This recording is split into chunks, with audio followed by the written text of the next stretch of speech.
It's a statutory role, so we're supporting the young people and children and their families in our local community, making sort of care arrangements and accessing sort of support resources that they need.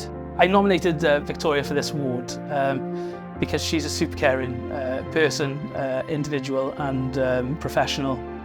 She makes every effort with young people.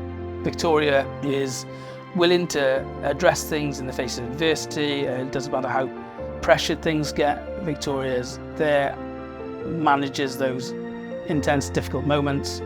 I would say the highlight of my job is meeting the really fantastic young people that we work with and seeing them develop, seeing them access opportunities and seeing how resilient some of the young people are that we work with, and even some who've experienced a lot of sort of trauma and loss, how they manage to face that and achieve so much.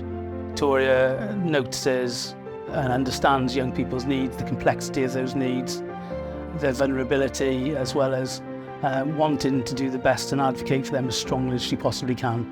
She's committed to those she supports, and she often puts others above herself.